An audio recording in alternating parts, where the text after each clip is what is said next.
नमस्कार, अभिवादन आपका। मैं दुर्गेंद्र चौहान हूँ। यूपी को उत्तर प्रदेश इसलिए भी कहते हैं क्योंकि इस प्रदेश ने हमेशा देश को एक नई दिशा दी है और जब भी कोई समस्या आई है तो उत्तर प्रदेश ने पूरे देश को ये उत्तर दिया है, समाधान किया है। आज़ादी के आंदोलन से लेकर तमाम ऐसे मौके आए जब यूपी ने दिशा देकर समस्या का समाधान किया है। हमेशा समाधान देने वाला उत्तर प्रदेश क्या खुद समस्या में फंसा हुआ है या समस्या की ओर बढ़ रहा है? क्या गरीबी और गरीब उत्तर प्रदेश में बढ़ रहे हैं? ये सरकार की योजनाओं और कार्यक्रमों को लेकर जो दावे हैं उनके बीच ये बात आश्चर्यजनक लगती है। यकीन नहीं होता सहसा कि क्या उत्तर प्रदेश देश के 3 निर्धन राज्यों की सूची में है? क्या उत्तर प्रदेश देश के उन 3 राज्यों की सूची में शामिल है जहां गरीबों की तादाद सबसे ज्यादा है? परंतु ये सच है। नीति आयोग के आंकड़े तो इसी तरफ इशारा कर रहे हैं और यही कह रहे हैं। यहां दिन प्रतिदिन गरीबों की संख्या में इजाफा हो रहा है। और यही नहीं, नीति आयोग की ताज़ा रिपोर्ट में यूपी को 3 उन प्रदेशों में शुमार किया गया है जहां गरीबों की तादाद सबसे ज़्यादा है। यूपी से ऊपर बिहार और झारखंड है। तो बड़ा सवाल यही है कि क्या जो 1 ट्रिलियन इकोनॉमी की हम प्लानिंग कर चुके हैं, उत्तर प्रदेश कर चुका है, तो ये गरीब और गरीबी निर्धनता यहाँ क्यों बढ़ रही है? मंथन में आज इन्हीं सवालों के जवाब तलाशेंगे।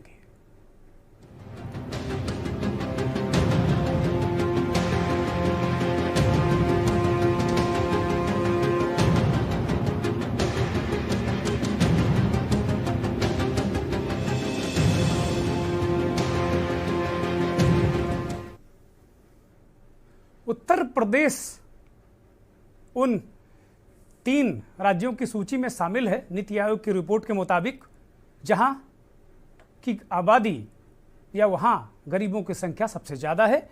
इस सूची में बिहार सबसे टॉप पर है। 51.91% आबादी बिहार की गरीब है, यानी इतने यहाँ निर्धन लोग रहते हैं। दूसरे नंबर पर इसी से सटा प्रदेश झारखंड है जहां 42.16% गरीब लोग रहते हैं, यानी यहाँ पर इतने फीसद निर्धनता है। और तीसरा नंबर आश्चर्यजनक रूप से, लेकिन ये सही है, तीसरे नंबर पर इस रैंकिंग में उत्तर प्रदेश का नाम है, जो सहसा यकीन नहीं होता। किसी को यकीन नहीं होगा, हमें आपको किसी को नहीं यकीन होगा जिस हिसाब से यहाँ की राज्य सरकार काम कर रही है, योजनाओं का क्रियान्वयन कर रही है, चीज़ों को कर रही है और 1 ट्रिलियन इकोनॉमी की तरफ हम कदम बढ़ा चुके हैं। ऐसे में अगर देश के उन 3 गरीब निर्धन राज्यों की सूची में अगर हम आए तो अपने आप में ये बहुत बड़ा सवाल है। उस सिस्टम पर भी सवाल है जो डेवलपमेंट के काम करता है, डेवलपमेंट की तरफ बढ़ता है। क्योंकि देखिए, राजनीतिक दल या सरकारें एक रोड मैप दे सकती हैं। जो राजनीतिक इच्छा शक्ति वो एक अलग विषय है और क्रियान्वयन एक अलग विषय है। राजनीतिक इच्छा शक्ति है कि उत्तर प्रदेश बढ़े, आगे बढ़े, तरक्की करे और उसके लिए राजनीतिक स्तर पर जबरदस्त प्रयास जो होने चाहिए थे वो हो रहे हैं। मुख्यमंत्री यहाँ के और उनके सहयोगी इस बात को कर रहे हैं, लेकिन ये आखिर नीचे उतना रिफ्लेक्ट क्यों नहीं हो रहा है? ये सवाल है मेरा। मैं कोई प्रमाण पत्र बांटने के लिए नहीं बैठा हूं, ना ही इसके लिए मैं अधिकृत हूं, लेकिन मेरा यह सवाल है कि अगर इतने प्रयासों के बाद जो हमें दिख रहे हैं, जो लगातार यहाँ के मुख्यमंत्री जी, मंत्री, अधिकारीगण जिस तरीके से योजनाओं को लॉन्च कर रहे हैं, योजनाओं का संचालन करने की बातें हो रही हैं या वो जमीन पर काम शुरू होते नजर आ रहे हैं, उसमें इस तरह की रिपोर्ट आना नीति आयोग की कि उत्तर प्रदेश देश के 3 निर्धन राज्यों की सूची में है, या यूं कह लें इसको कि उत्तर प्रदेश देश के उन 3 राज्यों में शुमार है जहां गरीबों की तादाद सबसे ज्यादा है। उसमें तीसरे नंबर पर उत्तर प्रदेश है, बिहार और झारखंड उसके ऊपर हैं। और इसी में चौथा राज्य मध्य प्रदेश भी है, जहां 36.65% गरीब रहते हैं या गरीबी है, और उसके बाद मेघालय 32.79% गरीब यहां मेघालय में रहते हैं। ये 5 जो टॉप 5 राज्य हैं, इनकी ये सूची है। अगर इसको उलट देख लें तो जो सबसे संपन्न, जहां गरीबों की तादाद सबसे कम है, वो है राज्य है केरल। यहां 0.71% गरीब रहते हैं केरल में, यानी सबसे कम देश में गरीबी केरल में है। दूसरे नंबर पर गोवा है, जहां 3.76% गरीब रहते हैं। उसके बाद फिर सिक्किम आता है, जहां 3.82% गरीब हैं। चौथे नंबर पर तमिलनाडु है, जहां 4.89% गरीब रहते हैं। और 5वें नंबर पर पंजाब है, जहां 5.59% गरीब हैं। तो ये जो बहुत सुनहरी तस्वीर हमें देखने को मिलती है, चाहे वो मध्य प्रदेश की हो, चाहे बिहार के मुख्यमंत्री जी इस बात को कहते हों, चाहे झारखंड के मुख्यमंत्री जी कहते हों, उत्तर प्रदेश के अधिकारी, यहाँ का जो राजनीतिक नेतृत्व है, जो लोग हैं, या जो सिस्टम है, ब्यूरोक्रेसी है, वो दावे करते हों। लेकिन कुल मिलाकर ये जो रिपोर्ट है, ये चौंकाने वाली है, हतप्रभ करने वाली है, और कुछ सोचने पर मजबूर करने वाली है। मंथन हम आज इसी पर करेंगे और जानने की कोशिश करेंगे कि वास्तव में इसके पीछे मसला क्या है। और ये मसला चर्चा में यूं आया, रिपोर्ट आती रहती है बीच बीच में, उनकी चर्चा होती रहती है, लेकिन उत्तर प्रदेश में प्रमुख विपक्षी दल समाजवादी पार्टी के मुखिया और पूर्व मुख्यमंत्री अखिलेश यादव ने एक ट्वीट कर दिया।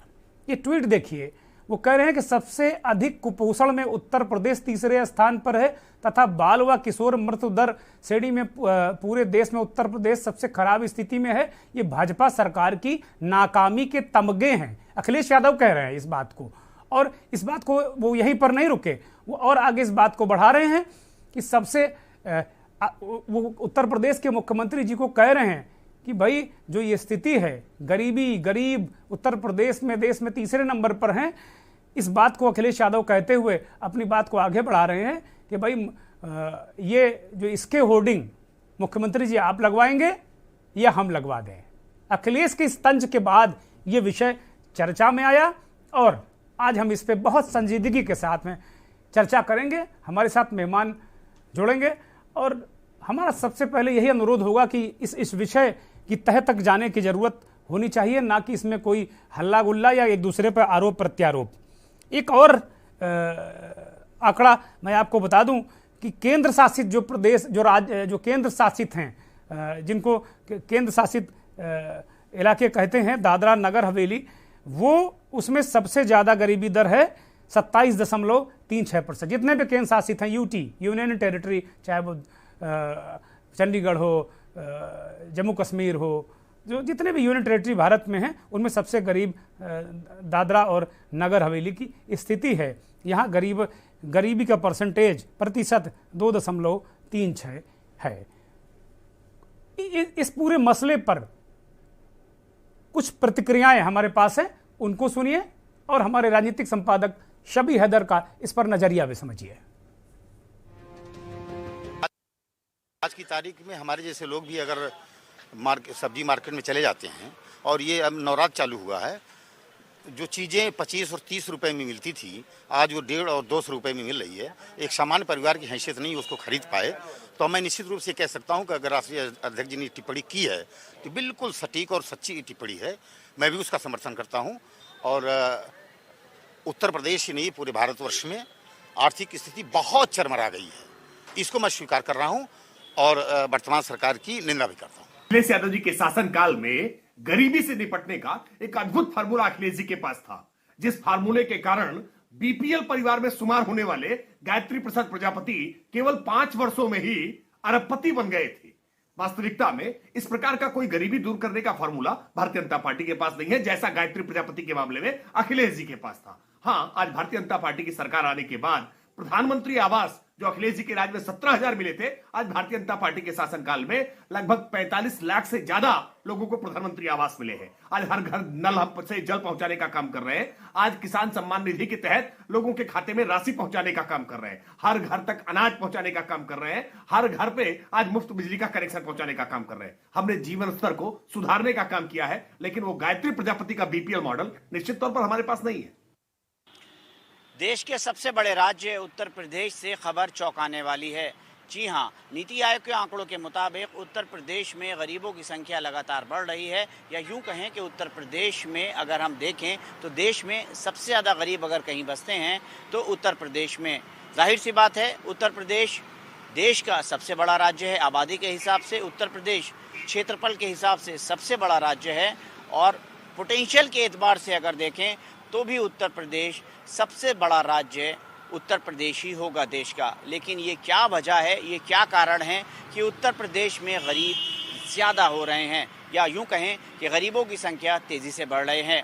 क्या ये कोरोना के बाद की स्थितियां हैं, या ये औद्योगिक जो धंधे हैं वो ठप हो रहे हैं, या फिर उत्तर प्रदेश के लोग कुछ करना नहीं चाहते? ये वो सवाल हैं जिनका जवाब हम उत्तर प्रदेश वालों को, हम उत्तर प्रदेश वासियों को देखना होगा, देना होगा, क्योंकि गरीबी ने उत्तर प्रदेश को ललकारा है। लखनऊ में कैमरा पर्सन हैदर जैदी के साथ के न्यूज़ के लिए शबी हैदर। हमारे सहयोगी शबी हैदर कह रहे हैं गरीबी ने उत्तर प्रदेश को ललकारा है, और वो कह रहे हैं कि भाई ठीक है, आप आक्षेप लगा सकता है विपक्ष, अखिलेश यादव कह सकते हैं कि भाई सरकार काम नहीं कर रही, उनका काम है ये कहना, लेकिन चिंता तो हम सब की है ना। हम सबको ये चिंता होनी चाहिए, प्रत्येक उत्तर प्रदेश वासी को चिंता होनी चाहिए। कोरोना काल में बहुत सारी नौकरियां गई हैं, उसके बाद भी सरकार ने प्रयास किए हैं कि लोगों को रोजगार मिले। वो प्रयास करते दिख रहे हैं। यहाँ के मुख्यमंत्री योगी आदित्यनाथ लगातार वो प्रयास करते दिख रहे हैं। अपने जो 6 महीने के जो दूसरा कार्यकाल है उनका 5 साल का, उसके जो 6 महीने बीते हैं उस कार्यकाल में करीब 10,000 पुलिस की भर्तियां हुई हैं, तमाम इस तरीके के रोजगार मिले हैं, तमाम तरीके के प्रमाण पत्र भी मुख्यमंत्री ने बांटे हैं रोजगार के। तो ये सबके सामने है कि क्या क्या काम हुए हैं, और 1 ट्रिलियन इकोनॉमी की तरफ उत्तर प्रदेश कदम बढ़ा चुका, ये मुख्यमंत्री खुद कई बार कह चुके हैं।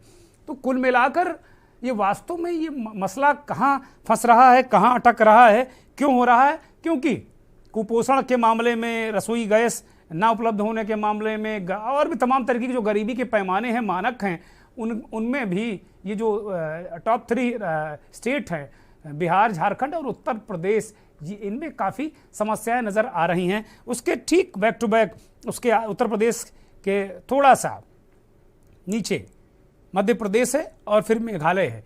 तो कुल मिलाकर इन राज्यों में ऐसा क्यों हो रहा है, एक बहुत बड़ा सवाल है और एक चुनौती है उत्तर प्रदेश के लोगों के लिए कि भाई 24 करोड़ लोग हैं हम कम से कम, हमारे पास 2-2 हाथ हैं, 48 करोड़ हाथ हो जाएंगे।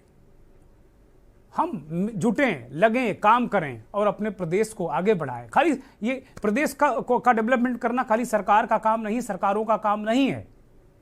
भारतीय जनता पार्टी के प्रवक्ता राकेश त्रिपाठी को सुन रहे थे, वो आरोप लगा रहे थे, वो तुरंत बात को डाइवर्ट करके घुमा के गायत्री प्रसाद प्रजापति पर ले गए, बीपीएल पे बात ले गए, अखिलेश यादव पर। जैसे इस देश में सारी समस्याओं के जड़ नेहरू हैं, उसी तरीके से उत्तर प्रदेश में सारी समस्याओं की जड़ भारतीय जनता पार्टी की नज़र में अखिलेश यादव हैं।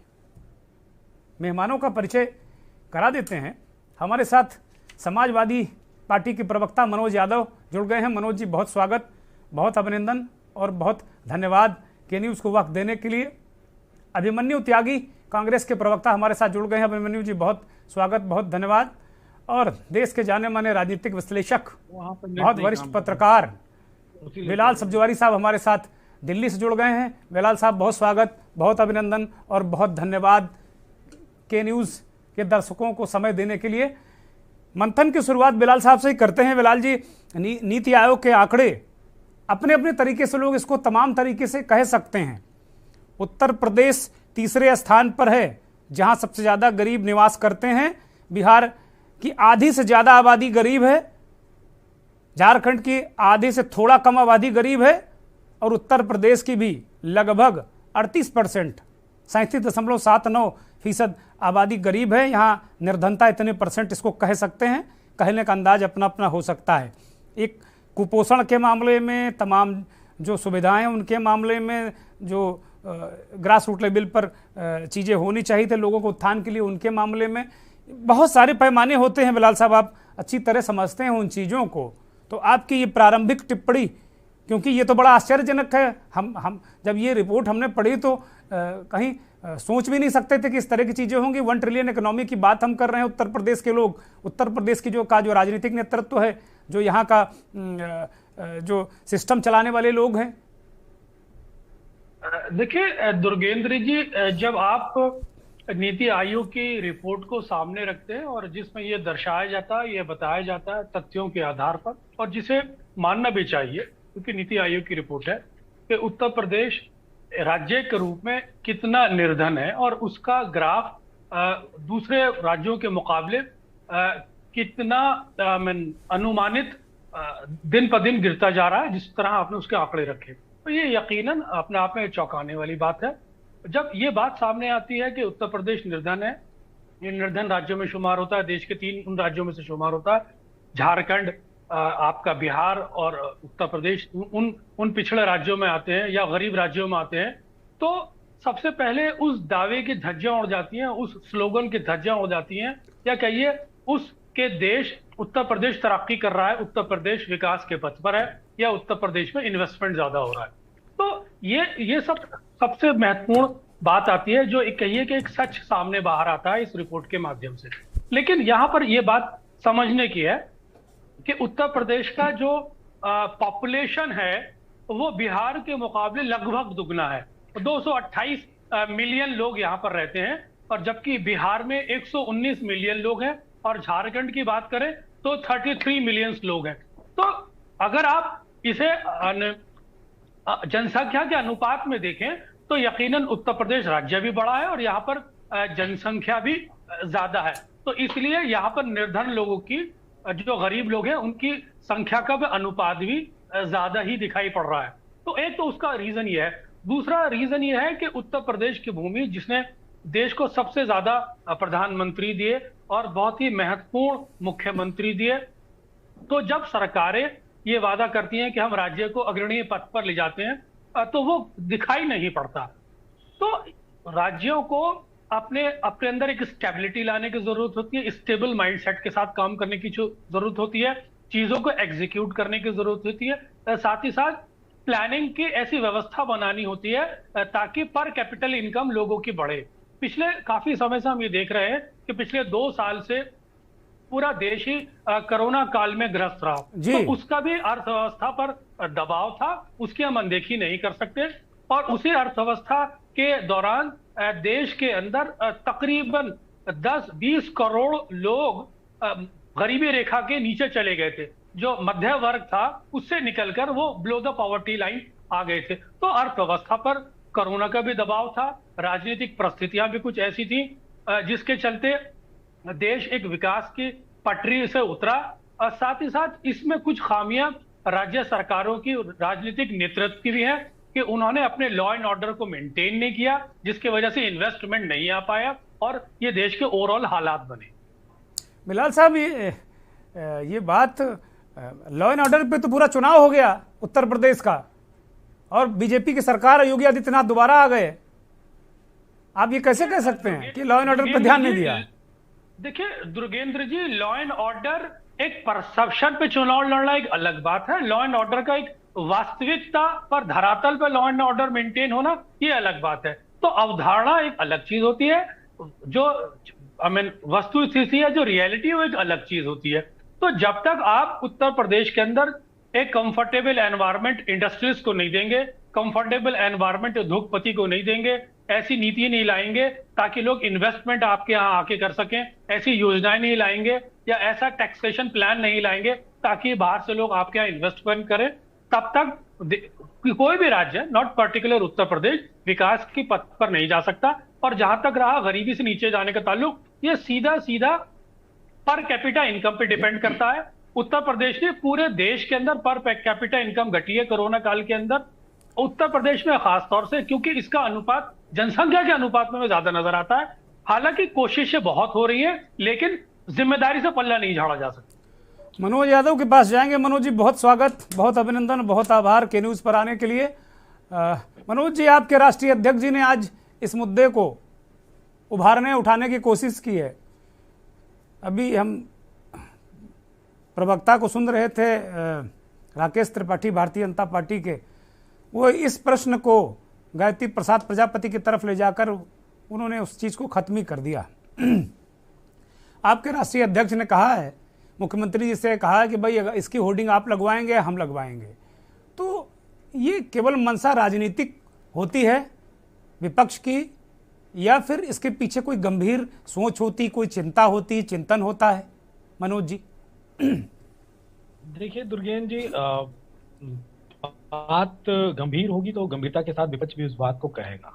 उसमें एक व्यंग लास्ट में हो गया उस लाइन में, ट्वीट में, कि होर्डिंग आप लगवाएंगे कि हम लगवाएंगे जी। 5 सालों से या 5 साल से ज्यादा की सरकार ने सिर्फ होर्डिंग खेला है, और होर्डिंग वो वाले भी खेले हैं। किसी की होर्डिंग लगवा दी कि ये दंगाई है, किसी रिटायर्ड आईपीएस की होर्डिंग लगवा दी कि ये दंगाई है, ये राष्ट्र विरोधी व्यक्ति है, किसी समाज सेविका की होर्डिंग लगवा दी कि ये भी दंगाई है। तो वो जो होर्डिंग खेला है सरकार ने, तो राष्ट्रीय अध्यक्ष जी का व्यंग्य है इस सरकार पे कि आप हर नेगेटिव पॉजिटिव चीजों का होर्डिंग।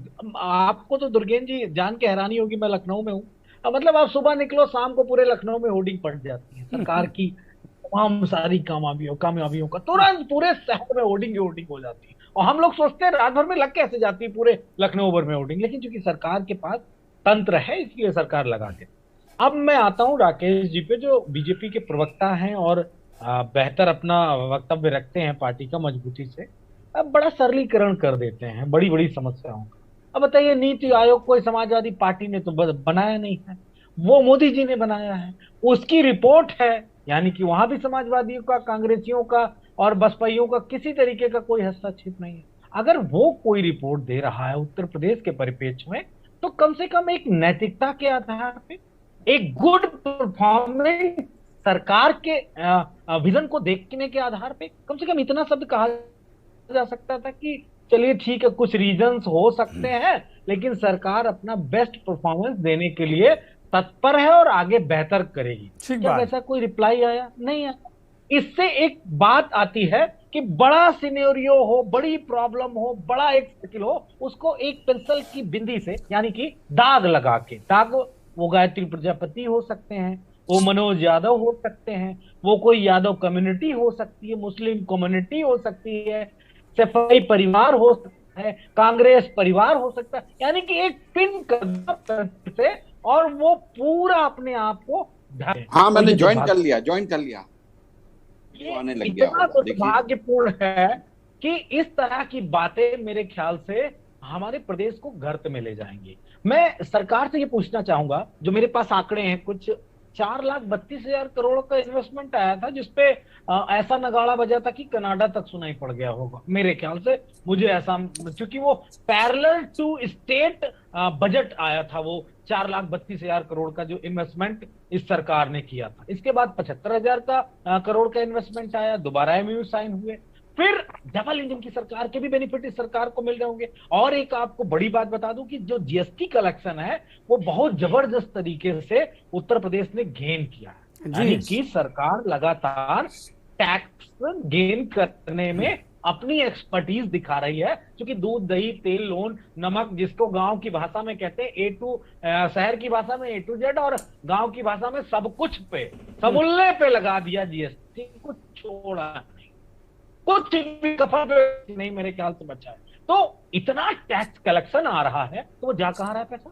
हमारे प्रदेश में गरीबी क्यों हो रही? अगर टैक्स कलेक्शन आ रहा है तो डेवलपमेंट होगा, डेवलपमेंट होगा तो रोजगार मिलेंगे, रोजगार मिलेंगे तो बेरोजगारी के आंकड़े कम होंगे। और फिर अगर 4,32,000 करोड़ का एमओयू साइन हो रहा है इस स्टेट में, पैरेलल टू 1 ईयर जो आपका बजट है सरकार का, तब तो डबल हो जाना चाहिए डेवलपमेंट। अगर वो भी नहीं सामने आ रहा है तो दुर्गेन जी, यानी कि दाल में कुछ काला है, या आंखों पे कोई चश्मा लगाने की कोशिश की जा रही है, या पिक्चर को धुंधला करके कुछ छुपाने की कोशिश की जा रही है। मैं अनुरोध करूंगा बीजेपी के थे।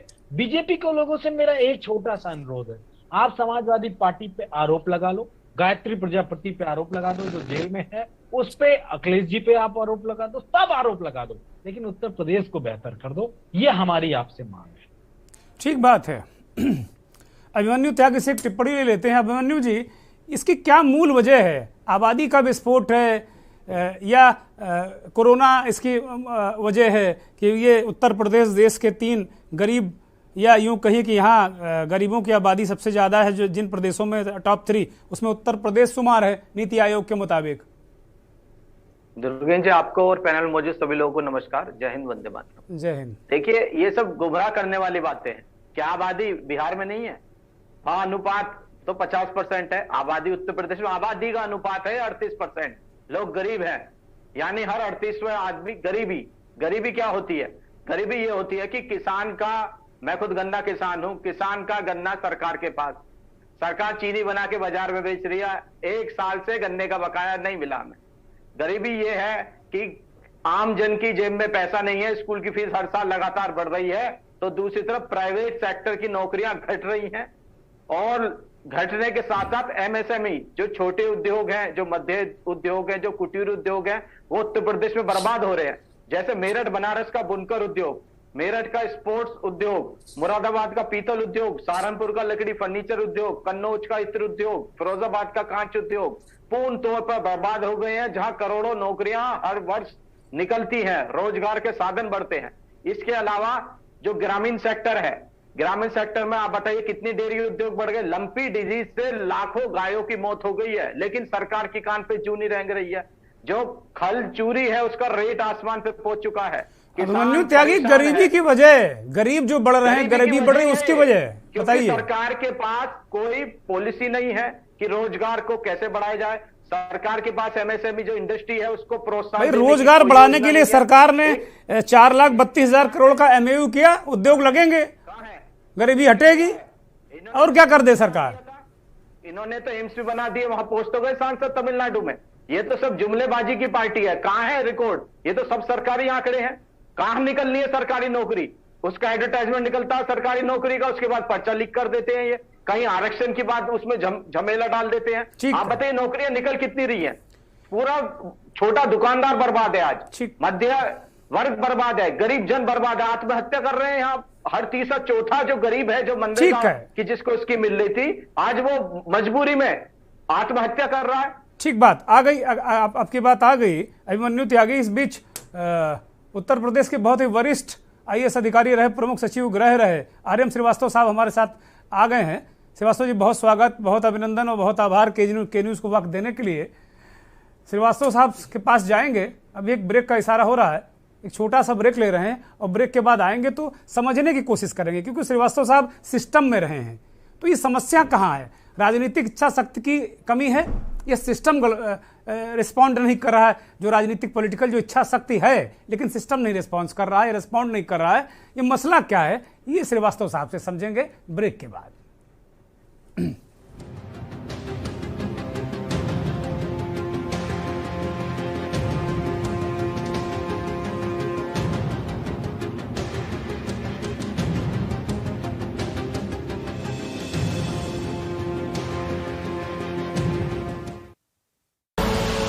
आप देख रहे हैं के न्यूज, खबरों का सारथी। देखें कौन नया खिलाड़ी आया है, समझा देते हैं, प्यार से समझाएंगे। ये तो अपनी जुबान है। जुबान एक हो तो दिल भी एक होने चाहिए। विमल, बोलो जुबान केसरी। मुख्यमंत्री योगी आदित्यनाथ जी के नेतृत्व में उत्तर प्रदेश विकास के नए आयाम कर रहा है।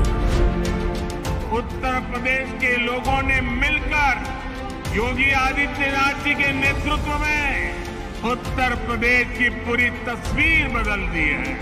उत्तर प्रदेश का हर कोना नए सपनों को लेकर के, नए संकल्पों को लेकर के अब तेज गति से दौड़ने के लिए तैयार हो चुका है।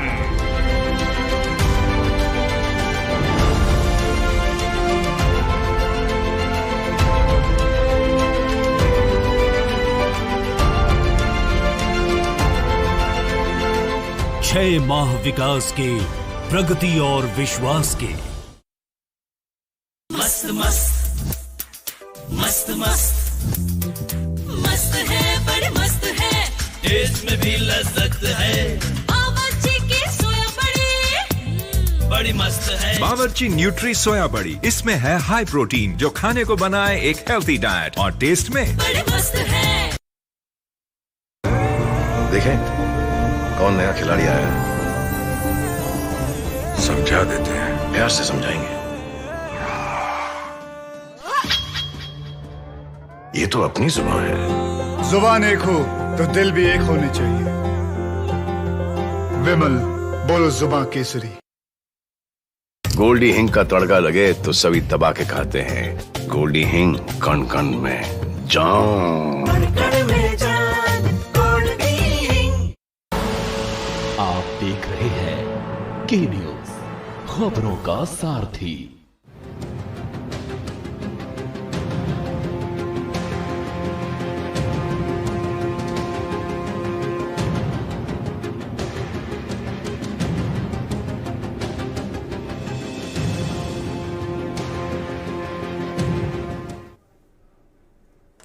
देश के 3 उन राज्यों में उत्तर प्रदेश भी है जहां गरीब सबसे ज्यादा रहते हैं या वहां निर्धनता है।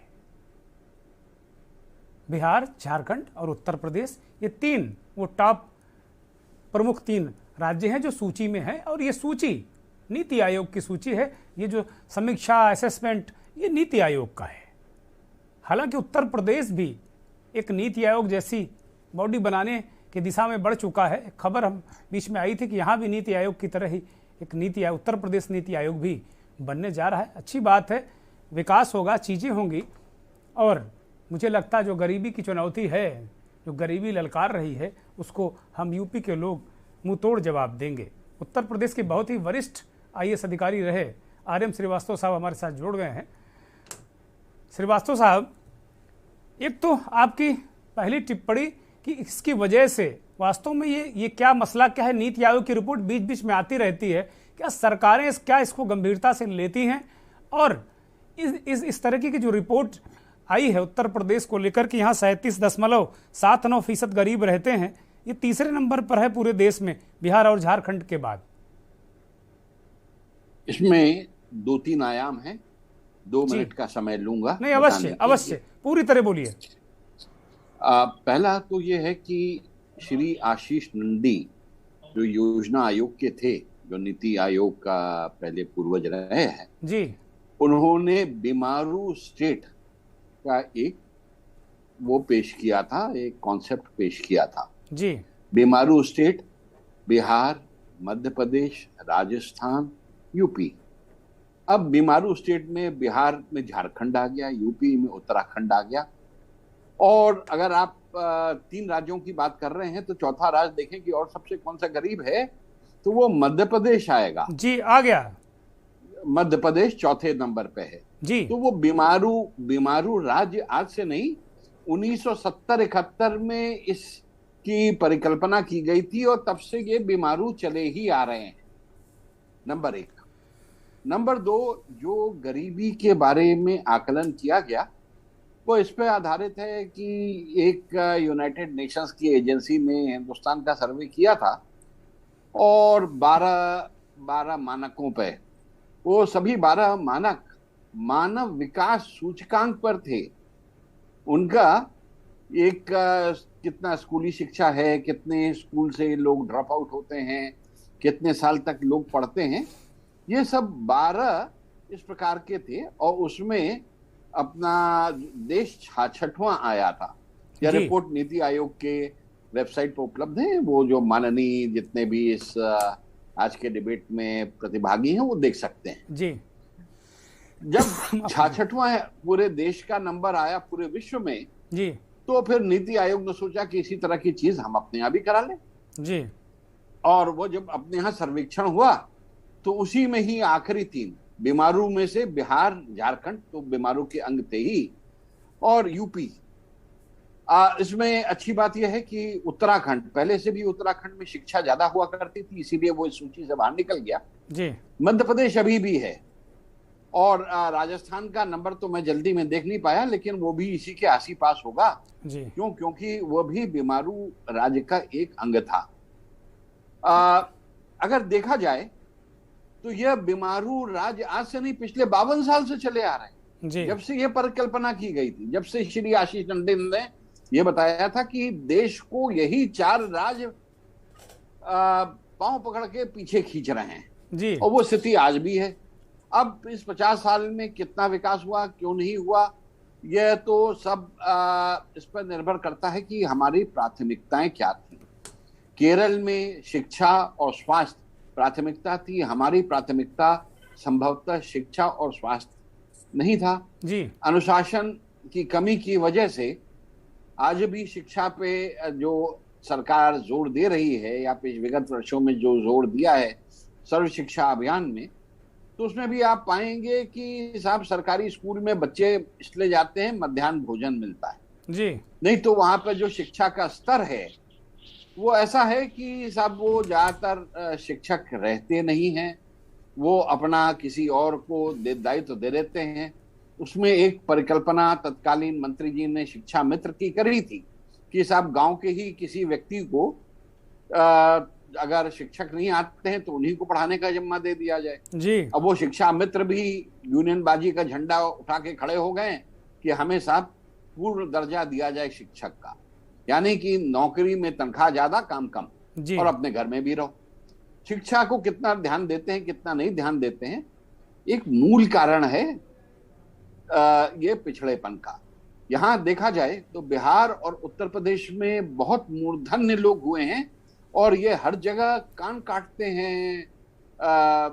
हिंदुस्तान में और विदेशों में अच्छी अच्छी नौकरियां, प्रतिभाशाली लोग हैं जी, लेकिन उनकी प्रतिभा का उपयोग नहीं किया जा पाता है। क्यों? क्योंकि अनुशासनहीनता रहती है। यहाँ पे वो खुद तो ऊपर हो गए, उनमें इतना मेरिट थी, इतना दिमाग था, इतना लियाकत थी, कि अपनी काबिलियत थी कि हर जगह अपनी लियाकत का डंका बजवाएं, लेकिन संभवतः वो अपना यूपी, झारखंड, बिहार में ये नहीं कर पाते, मध्य प्रदेश में नहीं कर पाते हैं।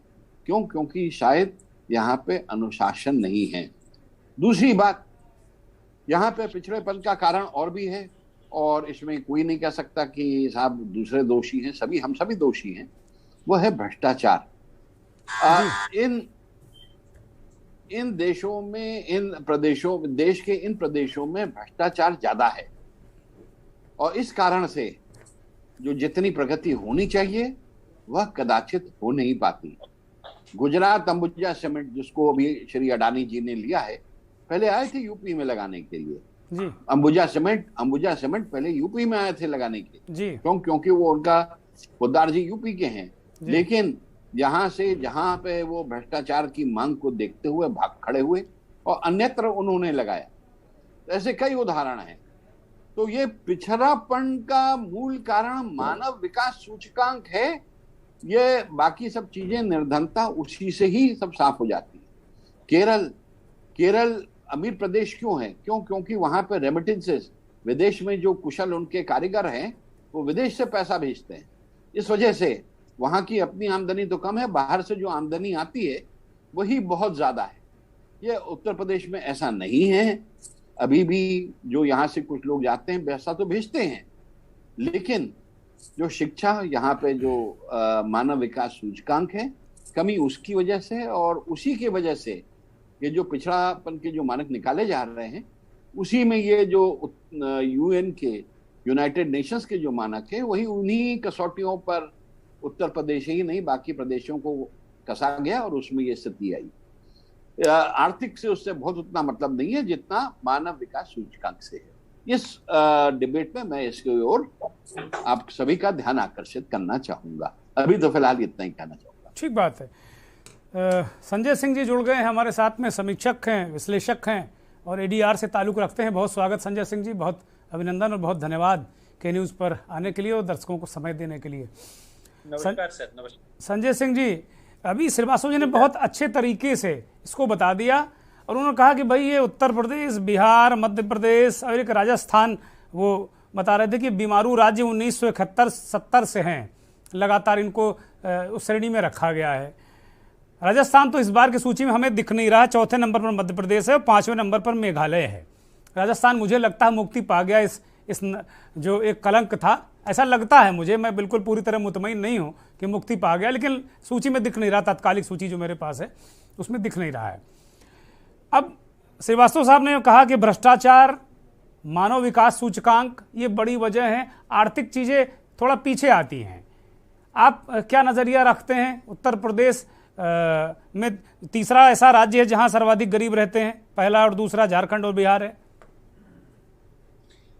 पहले तो निश्चित तौर से मैं बहुत ही जिसको कहा जाए कि श्रीवास्तव जी को बहुत ही सावधानी पूर्वक और बहुत अच्छे से सुन रहा था। उन्होंने जितने तथ्यात्मक ढंग से चीजों को रखा और उनके बात को आगे बढ़ाते हुए मैं चौहान साहब मैं जो कहना चाहूंगा वो ये कहना चाहूंगा कि उत्तर प्रदेश और मध्य प्रदेश, उत्तर प्रदेश के ठीक बाद चौथे नंबर पे मध्य प्रदेश है।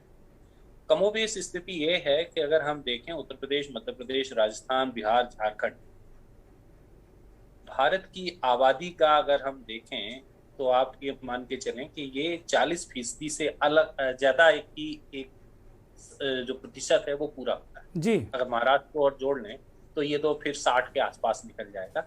लेकिन इतनी बड़ी आबादी के हिस्से के सामने जो बड़ी चुनौती है वो बड़ी चुनौती ये है कि आज जो रिपोर्ट नीति आयोग की आई है और जिसपे आप इतना, पहले तो मैं कहना चाहूंगा कि आप ऐसे ऐसे विषयों को अपने श्रोताओं को, अपने दर्शकों को लेके आते हैं, इसके लिए आपके और आपकी टीम को निश्चित तौर से मैं बधाई देना चाहूंगा कि ये सब विषय अब कहीं चर्चा में नहीं होते हैं कि किसको सूचकांक, लोग तो तमाम तरह की और सारी चीजों में उलझे पड़े हुए हैं, लेकिन ऐसे प्राइम टाइम में आपने ये बहस करके मैं ये कहना चाहूंगा कि उत्तर प्रदेश के, मैं आंकड़े के लिहाज से कहना चाहूंगा कि उत्तर प्रदेश में ढांचागत विकास में कुछ हाल के वर्षों में हम बढ़ोतरी देख रहे हैं। लेकिन ढांचागत विकास के साथ साथ अगर हम प्रति व्यक्ति आय देखें, उसके पीछे का बड़ा कारण ये है कि इस समय उत्तर प्रदेश, बिहार और झारखंड सहित मध्य प्रदेश और देश के अधिकांश इलाके जो है वो जलवायु संकट का सामना कर रहे हैं। क्लाइमेट चेंज एक बहुत बड़ा एक सवाल जी, है जी, और बड़ा विषय आपने उठाया जी। और क्लाइमेट चेंज का जो विषय है वो इतना ज्यादा व्यापक है। उत्तर प्रदेश में अगर पिछले 10 साल में अगर आप देखें तो राष्ट्रीय उत्पादन की जो दर है वो जो उत्तर प्रदेश में पंजाब और इनके सापेक्ष अगर देखें तो उत्पादन का प्रतिशत कम हुआ है। क्यों उत्पादन का प्रतिशत कम हुआ है? कि वर्षा का जो कालचक्र है और वो कालचक्र बदल गया है। जून जुलाई खत्म हो गया, अगस्त में भी नहीं, अब बारिश बढ़ के आगे हो गई है और उसके कारण अधिकांश जो फसलें हैं वो नुकसान हो रही हैं। खरीफ भी प्रभावित हो रहा है, रबी भी, तो उत्पादन घट रहा है। आंकड़े कुछ भी कहें लेकिन उत्पादन घट रहा है, जिससे किसानों की आमदनी घट रही है। और उत्तर प्रदेश और ये पूरा बेल्ट, इन सब की अगर बात करें तो ये कृषि आधारित और कृषि अर्थव्यवस्था आधारित ये इलाका है। यहाँ आमदनी का 80% लोगों की आमदनी का हिस्सा जो है वो खेती है और खेती से जुड़े रोजगार है। संगठित रोजगार के नाम पे हम सब जानते हैं कि कितना हमारे पास रोजगार है। ऐसी परिस्थिति में जब उत्पादन हो नहीं रहा है, लोगों को रोजगार के अवसर मिल नहीं रहे हैं, तो प्रति व्यक्ति आमदनी घट रही है, लोगों के जीवन स्तर में भी गिरावट आ रही है।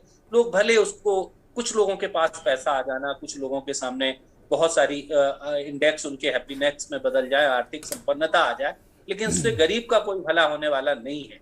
इसलिए ये रिपोर्ट को मैं निश्चित तौर से एक तो पहले ये कहना चाहूंगा कि रिपोर्ट काफी सच्चाई को बयां कर रही है और आने वाले दिनों में उत्तर प्रदेश जैसा बड़ा राज्य, जहां पे आप ये समझ रहे हैं कि जलवायु परिवर्तन और घटते रोजगार के अवसर के कारण ये परिस्थिति और खराब हुई है। और एक बड़ा कारण ये भी है कि निश्चित तौर से भ्रष्टाचार भी बढ़ा है। और खासतौर से मैं जो एक राज्य चौथा नंबर है जहां मध्य प्रदेश है, वहां की हालत तो इन दिनों हमारे उत्तर प्रदेश से भी बहुत ज्यादा खराब है, क्योंकि मैं उस इलाके में घूमता रहता हूँ, देखता रहता हूँ। तो कमोबेश स्थिति यह है कि आज गवर्नेंस है नहीं, क्लाइमेट चेंज का इतना इफेक्ट है, आप एम्प्लॉयमेंट है नहीं, तो कहां से आप उम्मीद कर रहे हैं कि लोगों के जीवन स्तर में बदलाव आए? जीवन स्तर में बदलाव अच्छी सड़कें और कुछ पुल और कुछ ये बन जाने से नहीं है। जीवन स्तर में बदलाव ये कि प्रति व्यक्ति की आमदनी में कैसे बढ़ोतरी होगी, वो अपना जीवन कितना सुगमता के साथ जी सकता है, वो अपनी पढ़ाई दवाई और का इंतजाम कैसे कर सकता है। ये सारे सवाल जो है वो बहुत महत्वपूर्ण सवाल है। मुझे लगता है कि ढांचागत विकास के अलावे हमें प्रति व्यक्ति आय के क्या साधन हो सकते हैं उन पे बात करना चाहिए, क्योंकि हमने सोचा था कि जलवायु परिवर्तन का असर बहुत दिनों बाद होगा, लेकिन बहुत तेजी से आ रहा है और इसके कारण ये गरीबी और बढ़ रही है। इसलिए हमको एक स्थायित्व के साथ एक समसामयिक योजनाओं पे ध्यान देना होगा। हमारा एक्शन प्लान ऐसा होगा कि जिससे हम प्रत्येक व्यक्ति की आमदनी में कैसे बढ़ोतरी हो सकती है उसके बारे में हमें सोचना पड़ेगा। ठीक बात है, ये ठीक बात सबसे महत्वपूर्ण है। जी, भारतीय जनता पार्टी के बहुत वरिष्ठ नेता पूर्व विधायक ब्रजेश सौरभ भी हमारे साथ जुड़ गए हैं। बहुत स्वागत, बहुत अभिनंदन और बहुत धन्यवाद के न्यूज़ के दर्शकों को वक्त देने के लिए। ब्रजेश जी, नीति आयोग की रिपोर्ट आपने देखी ली होगी, क्योंकि बहुत ही आप प्रोफेसर भी हैं, शिक्षक भी हैं, तो आप पढ़ते लिखते रहते हैं। ये रिपोर्ट कह रही है कि भाई उत्तर प्रदेश जो टॉप 3 राज्य हैं जहां गरीबों की आबादी ज़्यादा है, उसमें उत्तर प्रदेश शामिल है। चौथे नंबर पर मध्य प्रदेश है, फिर मेघालय है। सारी चीज़ें आपने देख ली होंगी। अब तक की चर्चा में ये बात निकल कर आई कि भ्रष्टाचार एक बड़ी वजह है, जैसा आर.एम. श्रीवास्तव साहब ने कहा। मानव विकास सूचकांक का मसला है, ये बड़ा महत्वपूर्ण है। संजय सिंह ने कहा कि जलवायु परिवर्तन भी एक बहुत बड़ा इशू है। आंकड़े कुछ भी कहें कि हम कितना उपजाऊ बना रहे हैं या उपज कर रहे हैं, लेकिन ये दिक्कतें हैं। एक बड़ी महत्वपूर्ण बात, आर.एम. श्रीवास्तव साहब जो बहुत ही वरिष्ठ आईएएस अधिकारी रहे हैं, उत्तर प्रदेश में प्रिंसिपल सेक्रेटरी होम भी रहे हैं, तमाम पदों पर रहे हैं, उन्होंने एक नए तरीके से और जो कुछ पुरानी बातों को भी जोड़ा कि 1970-71 से ये जो बीमारू राज्यों की सूची में उत्तर प्रदेश, बिहार, जिसका पार्ट झारखंड है, राजस्थान, मध्य प्रदेश रहे हैं। अभी पिछले दिनों लगातार हम पिछले 5 साल की आपकी सरकार में सारे नेताओं से यही सुनते रहे हैं कि बीमारू राज्य को हमने बिल्कुल चकाचक चमाचम राज्य बना दिया, उत्तम प्रदेश हो गया हमारा उत्तर प्रदेश। खाली मुझे लग रहा नाम बदल गया है, क्योंकि बीमारू चाहे उसको कह लीजिए और चाहे गरीबी वाला राज्य कह लीजिए, श्रीवास्तव जो कह रहे हैं कि कोई स्थितियां बदली नहीं, वही स्थितियां लगभग हैं। 19-20 चीजें हो सकती हैं। एक तो आपकी इसमें पहली टिप्पणी। दुर्गेन जी, सबसे पहले मैं अपने सभी साथियों को भी नमस्कार कर रहा हूं और धन्यवाद दे रहा हूं कि फिर आपने अवसर दिया कि आर.एम. श्रीवास्तव साहब एक वरिष्ठ अधिकारी, पूर्व अधिकारी, और मैं कभी उनसे मिलने का भी अवसर मिला रहा है। सपा के साथी हैं, कांग्रेस के साथी हैं, पॉलिटिकल एनालिस्ट भी हैं। संजय सिंह जी की बात मैं सुन रहा था, कुछ बातें उन्होंने बहुत ही सामयिक की हैं और कुछ विषयांतर हो रहा था, लेकिन विषय जो है कि आज की तारीख में हमारा उत्तर प्रदेश पिछड़े राज्यों की श्रेणी में कैसे इस नंबर पर है, ये चिंता का विषय है जी। लेकिन यह एक संतोष का भी विषय है कि हमारे उत्तर प्रदेश की जो आबादी है वो हमारे देश के कितने बड़े प्रतिशत में है, इसका अनुमान लगाया जाए। एक विषय अभी आपने कहा कि हर बार बीमारू राज्य की बातें आती हैं और बीमारू राज्य से कहीं ना कहीं चीजें हम लोग आश्वासन की घूटी पाते हैं, सच है। लेकिन अगर इसी क्रम को हम लोग आजादी के बाद देखें तो उस वक्त भी बीमारू की बातें होती थी, आज भी बीमारू की बातें होती। जब सत्ता के परिवर्तन और सत्ता का संघर्ष चालू होता है तो निश्चित तौर पर एक वर्ग ये कहता है कि उत्तर प्रदेश बीमारू राज्य है, हमारा देश बीमारू देश है, सुविधाएं नहीं है, जन सुविधाएं नहीं है, अभाव है, इंफ्रास्ट्रक्चरल डेवलपमेंट नहीं है, हम आएंगे तो ये चीज करेंगे, हम आएंगे तो ये चीज करेंगे, सब लोग आश्वासन देते हैं। होता क्या है, पूरी व्यवस्था अपने तरीके से चलती है। अभी एक विषय आपने कहा भ्रष्टाचार। भ्रष्टाचार कब नहीं था? जब आप राजे महाराजों का भी इतिहास 1000 साल 2000 साल पहले देखिए तो दरवाजे पर खड़ा दरबान राजा के दरबार में जाने के लिए घूस ले लेता था। ठीक बात। ये आप कभी आप दृष्टांत देखिए, बड़े बड़े राजा महाराजाओं के यहाँ बाहर से, ईरान से, तुरान से, पर्सिया से, कहां से, ग्रीस से व्यापारी आते थे और महाराज के दरबार में हाजिर कराने के लिए भ्रष्टाचार हो जाता था और वहां पर दरबान जो है कोई ना कोई बख्शीश ले लेता। सुनने के लिए नहीं बैठे हैं भाई, हैं स्टोरी जी। आप सरकार के कामों को बताइए। नहीं, आपने प्रयास तो क्या है सरकार का? सरकार का अगर हमारी बात को सुनने में आपको आपत्ति हो तो कहिए, मैं चुप चुप हो जाऊं? नहीं बोलिए मनोज जी बोलने दीजिए, मैं जवाब लूंगा आपसे ना। मनोज जी अगर देखिए बहुत ब्रजेश जी उसको स्वीकार भी कर रहे हैं ना, वो कह रहे हैं कि भाई ये चिंता का विषय है, वो कोई प्रतिवाद नहीं कर रहे हैं कि भाई आप झूठ बोल रहे हैं या अखिलेश यादव ने ट्वीट करके गलत बोल दिया, क्योंकि वो कोई घुमा फिरा नहीं रहे हैं, वो बात कह रहे हैं। अब उनको तर्कों को जो तर्क दे रहे हैं काटिए। मैं तार्किक तौर पर उस ग्राउंड को पहले आपके सामने रख बोलिए, रहा हूं। कंप्लीट करिए ब्रजेश जी, कंप्लीट करिए जी। जिस पर ये भ्रष्टाचार का विषय उठाया जा रहा है, तो ये भी कहीं ना कहीं विषय है और हरदम रहेगा। ये जब तक रहेगा, जब तक हमारी व्यवस्था रहेगी, भ्रष्टाचार ऐसे ही चलता रहेगा। कम ज्यादा करने की बातें होंगी और खत्म की बात करने से पहले अक्सर लोग खत्म हो जाते हैं। लेकिन हमारा सिर्फ एक ही आग्रह है कि उत्तर प्रदेश बड़ा राज्य है और इसके विकास के लिए निश्चित तौर पर देश की हमारे जो आर्थिक हमारा ढांचा है उसको बहुत ज्यादा जरूरत है। लेकिन जैसे अभी जीडीपी पर कैपिटा इनकम की बात कही गई, वो कम होती जा रही है। आबादी बढ़ेगी तो हमारे संसाधनों का बंटवारा होगा। निश्चित तौर पर यह एक चिंतनीय विषय है।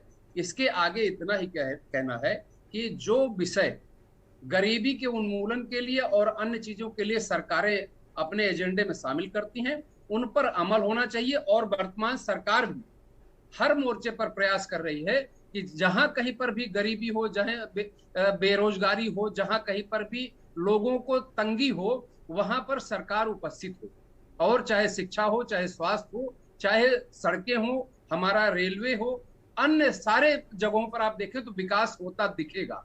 चाहे आप रेलवे के आज से 8 साल पहले, 7 साल पहले रेल के डिब्बों और रेलवे स्टेशनों का आप आकलन कर लें, अंतर पता चल जाएगा। पटरियों की हालत क्या थी, आज अंतर दिख जाएगा। इलेक्ट्रिफिकेशन हो रहा है, डबल लाइन हो रही है। और कहां पर भी हाईवे, जहां पर हम कल्पना नहीं करते थे, मेघालय से लेकर पूरा असम, गुवाहाटी को लिंक करने के लिए, नागालैंड को लिंक करने के लिए कभी सपना नहीं देख सकते थे। आज हमारी ये 7 सिस्टर्स स्टेट हमारी जो दुश्मन की निगरानी में थे। एक मिनट बस दुर्गेन जी, एक मिनट बोलिए। संपर्क में जुड़ गए हैं। ये हमारा इंफ्रास्ट्रक्चर विकास हो रहा है और आगे भी होता रहेगा। इस गरीबी का जो प्रश्न है ये उठेगा, इसका समाधान खोजा जाएगा।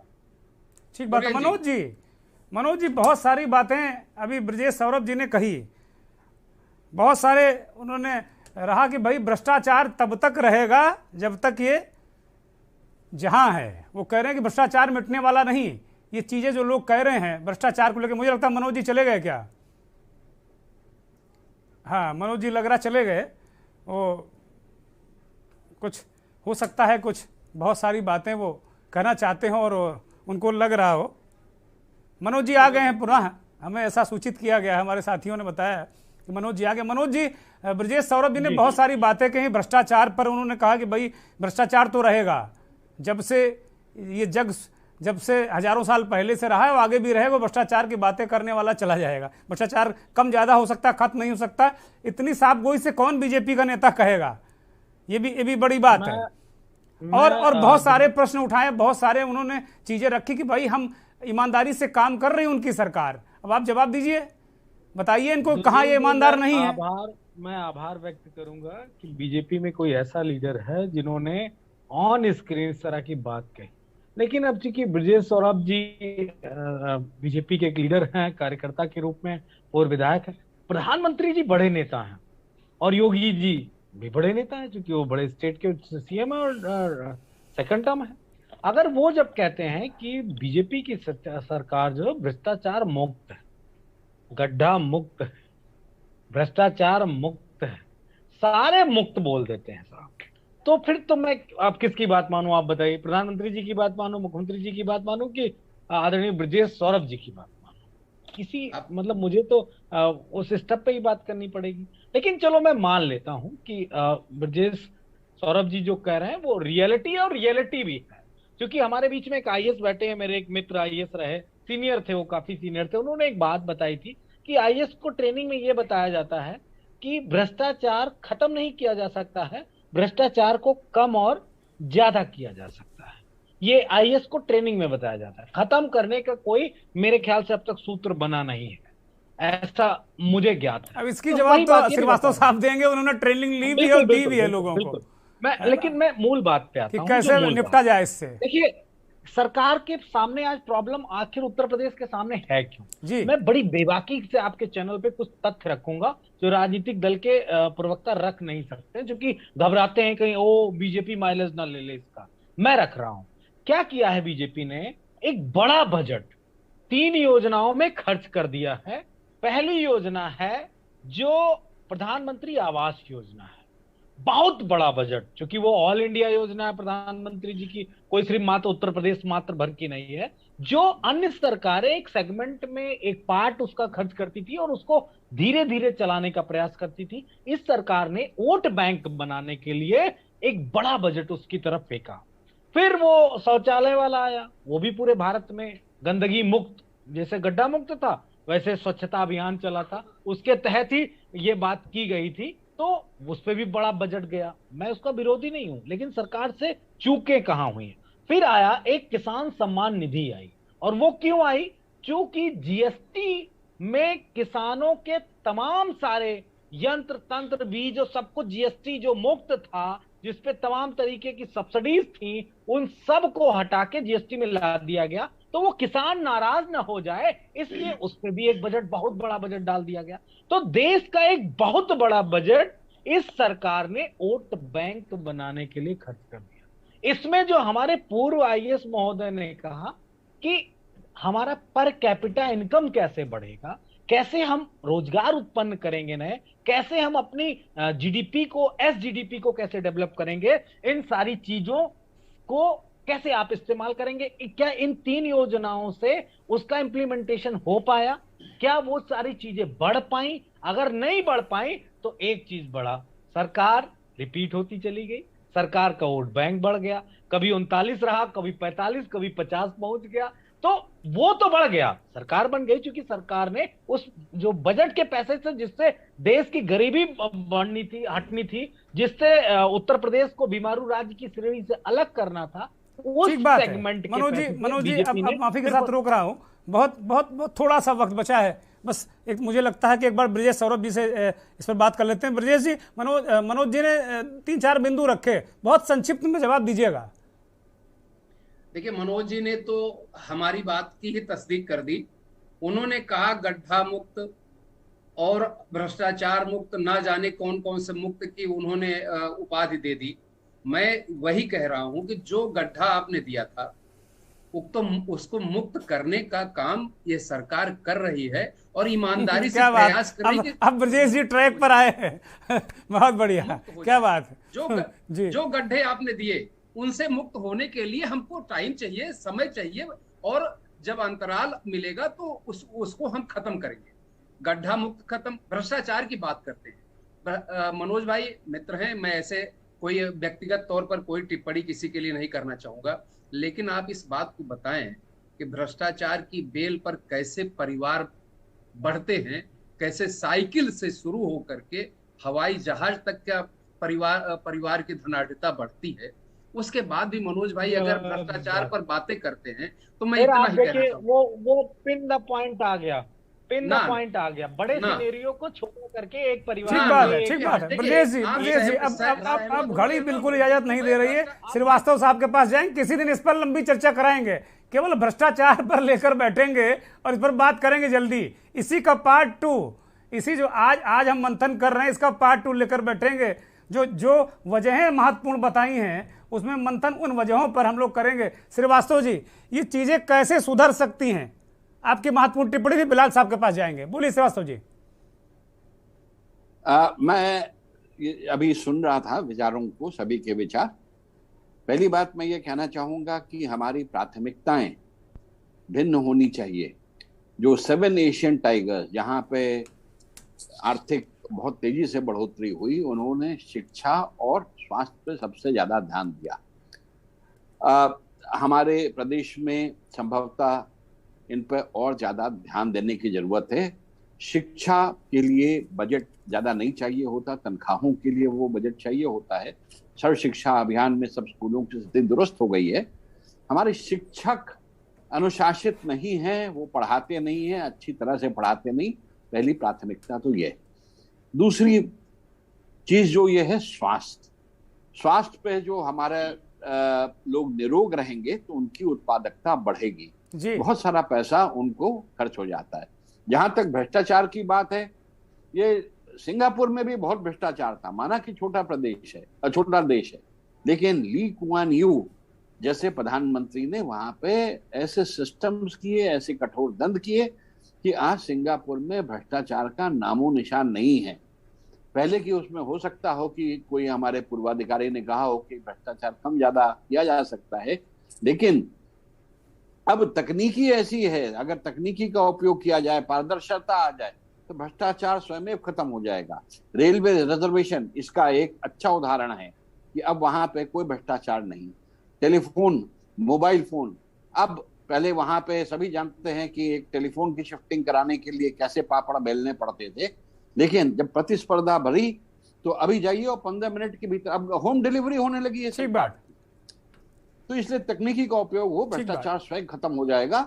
इस पर कठोर दंड दिए जाने की आवश्यकता है। इसी के साथ मैं अपनी बात खत्म करना चाहूंगा। जी मनोज जी 20 सेकंड में प्लीज, 20 सेकंड में समाप्त करिए। बिल्कुल, अब बिलाल साहब के पास जाना 20 सेकंड के लिए। जी देखिए, बहुत शॉर्ट में एक बात कहूंगा। निश्चित तौर पे टेक्नोलॉजी भ्रष्टाचार को खत्म करने के लिए बिल्कुल कारगर एक सशक्त उपकरण है, लेकिन आप जब कोई सेगमेंट ही बेच दे रहे हो, आप कोई एक ऐसा सिस्टम ही पूरा उठा के जहां भ्रष्टाचार होता है वो दे के अपने आप को मजबूत कर ले रहे हो, तो निश्चित तौर पे मुझे नहीं लगता है कि बड़े भ्रष्टाचार को रोका जा सकता है। बड़ा काम हो रहा है इस देश में, सिर्फ भ्रष्टाचार को रोकने की बात, लेकिन कुछ रुका होता तो निश्चित तौर पे इंडेक्स कुछ और बता रहे होते, चीजें कुछ और बता रही होती। 11 लाख करोड़ का पूंजीपतियों का जो कर्ज माफ कर दिया सरकार ने, क्या वो भ्रष्टाचार नहीं है क्या? ठीक बात मनोज भाई।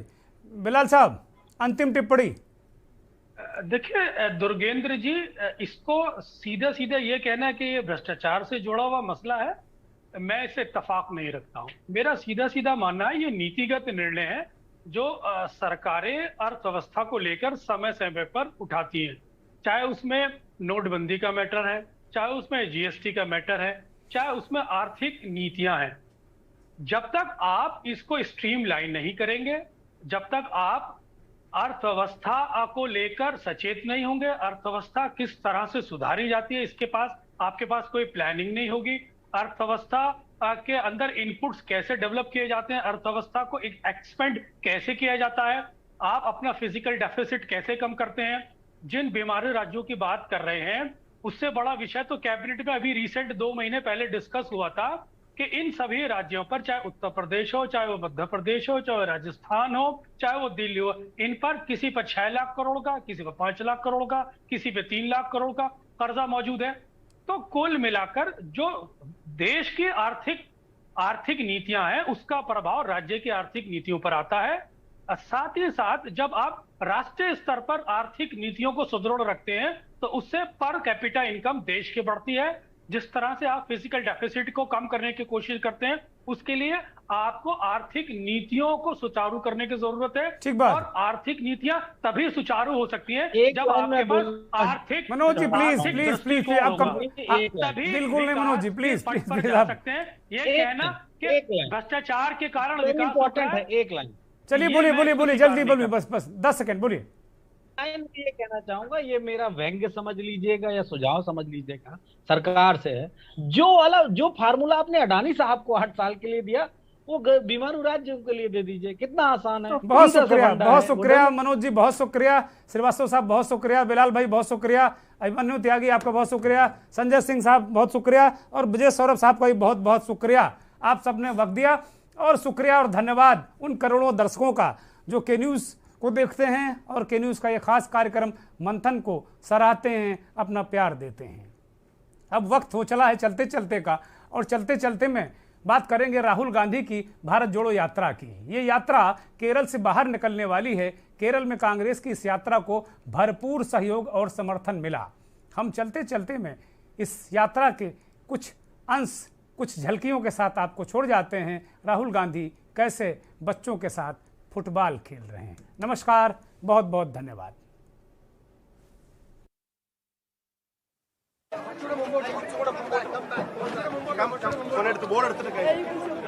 I won't show.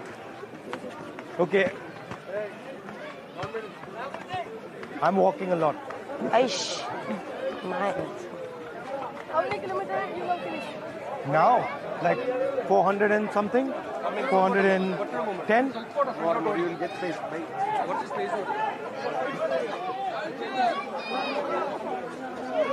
Okay, show me how you head the ball. Go there. Come this side. Head the hand. Only ball earlier, really head the hand.